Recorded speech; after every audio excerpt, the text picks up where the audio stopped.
میری شادی کو صرف 2 ماہ ہوئے تھے، مگر مجھے لگنے لگا تھا کہ میرے شوہر کی زندگی میں مجھ سے پہلے بھی کوئی تھا اور وہ آج بھی ختم نہیں ہوا تھا۔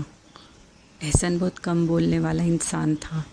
وہ کبھی بھی مجھ سے بدتمیزی نہیں کرتا تھا، لیکن کبھی دل کھول کر ہنستا بھی نہیں تھا۔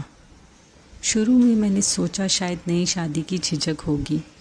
ایک دن وہ دفتر گیا ہوا تھا، میں الماری صاف کر رہی تھی کہ اوپر والے خانے سے ایک پرانا لفافہ نیچے گرا۔ اس پر صرف ایک نام لکھا تھا، مریم۔ میں نے لفافہ کھولا، اندر ایک تصویر تھی، احسن اور ایک لڑکی، نکاح کے لباس میں۔ میرے ہاتھ کانپنے لگے۔ شام کو میں نے تصویر اس کے سامنے رکھ دی۔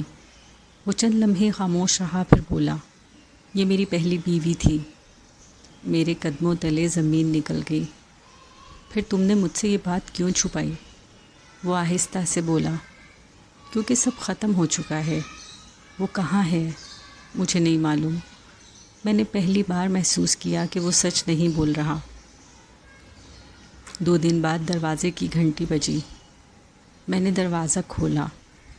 سامنے ایک عورت کھڑی تھی، سادہ لباس، آنکھوں میں تھکن، اور 7 سال کی ایک بچی۔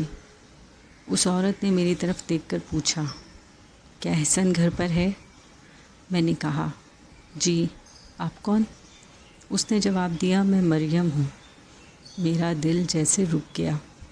اسی لمحے احسن باہر آیا۔ مریم کو دیکھتے ہی اس کا رنگ اڑ گیا۔ تم یہاں کیوں آئی ہو؟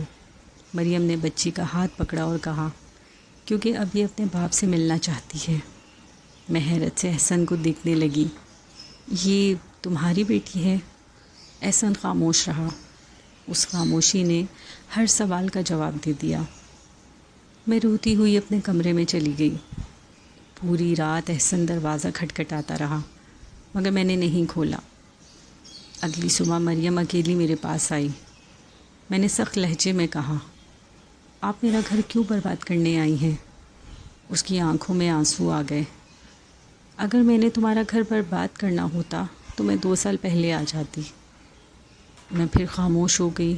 وہ بولی، میں صرف ایک سچ بتانے آئی ہوں۔ احسن نے مجھے کبھی طلاق نہیں دی۔ میں چونک گئی۔ کیا؟ اس نے اپنے بیگ سے نکاح نامہ نکالا۔ وہ اصلی تھا۔ میری سانس رکنے لگی۔ اب میرے ذہن میں صرف ایک سوال تھا، اگر مریم اب بھی احسن کی بیوی تھی تو پھر میں کون تھی؟ اسی وقت احسن اندر آیا۔ اس نے پہلی بار اونچی آواز میں کہا، بس اب میں سچ بتا دیتا ہوں۔ ہم دونوں اس کی طرف دیکھنے لگے۔ وہ کرسی پر بیٹھ گیا۔ 2 سال پہلے میری اور مریم کی شادی ہوئی تھی، لیکن شادی کے چند ماہ بعد ہمیں پتہ چلا کہ ہماری بیٹی کو ایک خطرناک بیماری ہے۔ علاج کے لیے بہت پیسوں کی ضرورت تھی۔ میں قرضوں میں ڈوب گیا۔ گھر والے روز طعنے دیتے تھے۔ پھر ایک دن میرے والد نے کہا کہ اگر میں ان کی پسند کی لڑکی سے دوسری شادی کر لوں تو وہ علاج کا سارا خرچہ اٹھا لیں گے۔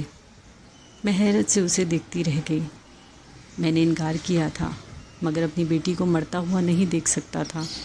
میرے آنسو نکل آئے۔ میں نے پوچھا، پھر مجھ سے سچ کیوں نہیں کہا؟ وہ بولا، کیونکہ مجھے ڈر تھا کہ تم یہ شادی کبھی قبول نہیں کرو گی۔